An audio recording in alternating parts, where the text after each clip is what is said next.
ASH, MDPH, PAP, CESAD, SECPA, PPRE, IME. Bon, je m'arrête là. Bienvenue dans le monde inconnu des acronymes dans l'éducation nationale.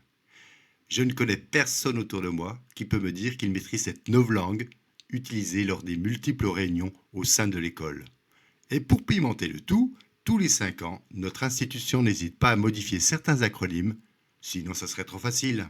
Je vais donc essayer de déchiffrer cette langue et vous aider à vous repérer dans ce labyrinthe d'acronymes. Cette capsule aura le mérite de servir de traducteur à l'ensemble du personnel de l'éducation nationale, mais pas que. Je pense aussi aux parents dont les enfants sont en lien avec des organismes de la CDAPH. Pardon, je voulais dire de la Commission des droits et de l'autonomie des personnes handicapées. Bonjour, pour ceux qui ne me connaissent pas, je m'appelle Ulysse 31. Je suis professeur des écoles depuis 28 ans. J'ai enseigné de la maternelle au CM2 et comme Ulysse, j'ai erré dans le monde inconnu du spécialisé en passant par les DIM, les DITEP, les SECPA, les CESAD pour atterrir enfin sur la planète Ulysse Collège. Dans cette capsule, je te propose de te servir de guide dans ce labyrinthe d'acronymes qui nécessite souvent un Master 2. Pour ne pas perdre de temps et pour éviter de se perdre, je te propose de suivre un ordre alphabétique. Ça rendra les choses et la compréhension plus facile pour toi. En ouverture de cette présentation, j'ai nommé l'AEEH, l'AESH, l'AEMO, l'AGFIP et le BEP. L'AEEH, l'allocation d'éducation de l'enfant handicapé, est une aide financière destinée à compenser vos dépenses liées à la situation de handicap de votre enfant de moins de 20 ans.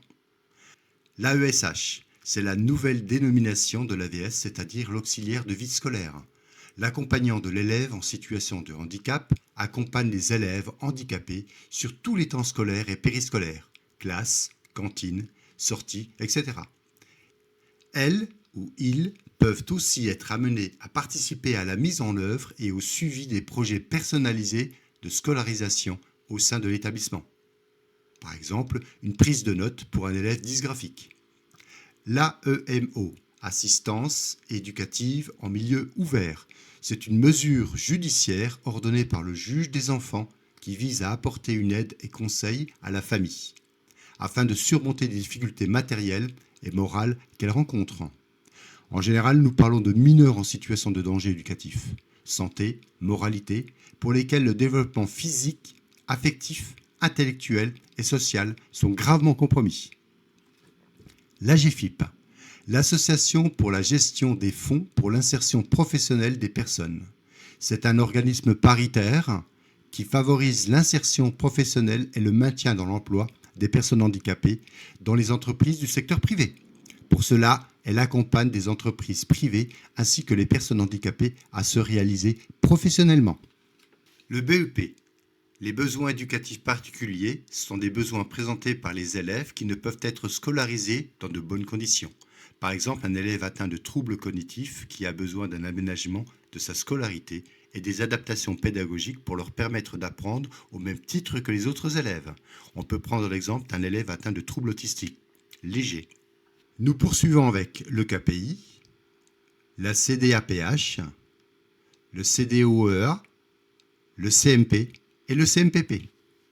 Le KPI, certificat d'aptitude professionnelle aux pratiques de l'éducation inclusive. Comme son nom l'indique, cette certification permet à des enseignants de devenir enseignants spécialisés. CDAPH, Commission des droits et de l'autonomie des personnes handicapées. Cette commission prend toutes les décisions concernant les prestations à la lumière de l'évaluation pluridisciplinaire mise en place au sein de la MDPH. Elle se réunit une fois par mois pour les enfants. Elle peut attribuer une aide financière orientée à un enfant ou un adolescent handicapé ou même attribuer la RQTH, c'est-à-dire la reconnaissance et la qualité de travailleur handicapé. CDOEA, Commission départementale d'orientation vers les enseignements adaptés. Elle examine les propositions d'orientation vers les SECPA et les EREA. Elle donne ensuite son avis. La décision revient en dernier lieu à l'inspecteur d'académie. Important. Celle-ci peut être acceptée ou non par la famille. CMP, Centre médico-psychologique. Il organise des actions de prévention, de diagnostic, de soins ambulatoires et d'intervention à domicile. Les prestations des CMP associent les compétences d'une équipe pluridisciplinaire, psychologue, infirmier, éducateur, orthophoniste, service social.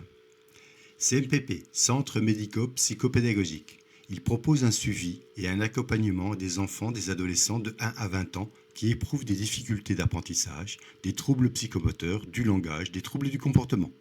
Placé sous l'autorité d'un médecin pédiatre ou pédopsychiatre, son équipe est composée de médecins, d'auxiliaires médicaux, orthophonistes, psychomotriciens, de psychologues, d'assistants sociaux et de pédagogues, c'est-à-dire d'enseignants. Passons maintenant à le IEE, la ECPA transformée en SECPA, le R et les AT. EI, l'éducation inclusive, qui est un processus qui vise à accroître la participation et réduire l'exclusion en répondant efficacement aux différents besoins de tous les apprenants. L'éducation inclusive a pour objectif d'assurer aux enfants l'égalité des droits et des chances en matière d'éducation. La présence des ULIS dans les écoles en est un bon exemple.